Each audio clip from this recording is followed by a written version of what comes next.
Zenless Zone Zero's 2.5 update is even better than we thought. Let's talk about it. Hey proxies, Senpai here. First up is Xiao. Recently, her agent record was revealed and she was confirmed to be an Ice Defender. Our first S-rank defense agent since Caesar, all the way back in 1.2's Tour de Inferno. Xiao appears to be a very general supportive agent. She has some HP scalings of her own and can heal the party as well. By using her ultimate, she's able to activate Ether Veil Wellspring, a new mechanic which is currently locked behind pulling either Lucia or Inari. Along with all of this, she's also bringing a new mechanic, entry skills. These are just special attacks or actions an agent does automatically when you manually switch into them. They seem to have a condition, so you won't be able to just spam switch and always get this action. Xiao's entry skill requires you to fill her resource bar, and then the next time she enters, she'll perform some slash attacks.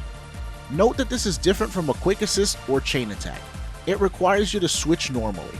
Lastly, there's a very high chance that she'll be free for everyone, like Harumasa was, and will run on a dual 5-week banner like him and Miyabi did in 1.4. This is great, as with a free source of Ether Veil, everyone will be able to access this mechanic if the buffs in endgame mode require it. I hope this gift draws in many more players into playing the game. Next up is Yi Shengwang. She's not in the beta yet, so there's not much to report. However, we can assume she'll work with entry skills or have something with Ether Veil, maybe scaling with HP similarly to Xiao. It's speculated that her additional ability is tied to having a defense or support agent on the team, so it's easy to use Xiao's kit as a good point of reference to guess what Wanwan is all about. In other news, Bernice finally has some updates to go with her previously announced changes. She's got 2 new attacks. One is an Aftershock, which activates whenever a teammate triggers Disorder and has a 5-second cooldown. Her second attack looks like an entry skill. After you activate Afterburn 10 times, Bernice will gain a charge, and the next time she enters the field, she'll perform this jumping attack that deals damage based on the current anomaly afflicting the enemy. It works very similarly to Vivian's Bloom in this regard. For her unlock potential, her Afterburns apply sooner, and she'll receive a flat increase in Anomaly Mastery. When her energy regen exceeds 2, she'll gain additional Anomaly Mastery, which scales with the number of awakened potentials you have. For those who don't know, the awakened potentials are basically continuing upgrades to the unlock potential system. Think of them like mini mindscapes. The first provides you with kit changes like Soldier Zero, Anby, and Ellen have, and the next 5 provide you with small increase in numbers. While this is all insanely good for Bernice, it might require some change to her build, as Energy Regen slot 6 actually seems more viable now. Speaking of changes, Soldier 11 and Grace's numbers were slightly tweaked down, but things like this can change or be reallocated in the beta testing, so it's not a cause for concern. Let us be happy our older agents are being upgraded at all.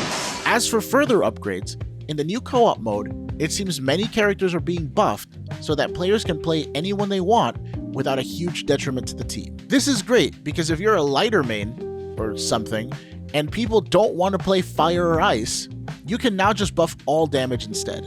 Since this is also self-contained to just co-op, it won't affect endgame balance, so there's nothing to worry about. Lastly, the biggest change of them all, they're reworking endgame.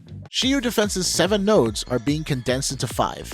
The first 4 nodes work as they used to, simply clear enemies within 5 minutes for the S rank. However, the last node requires 3 teams, and rank is now based on score. You will gain points based on the amount of damage you do, and every time you defeat an enemy.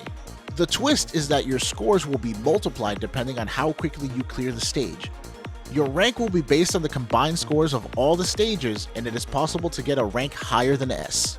The new S Plus rank will reward players with additional awakening tokens and investigation merits for their efforts.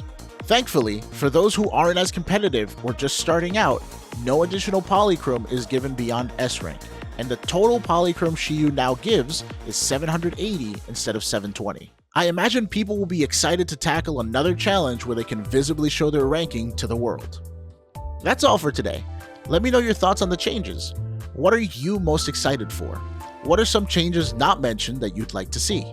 Overall, I'm very happy with the news that keeps coming out for 2.5, and I can't wait for it to be out already.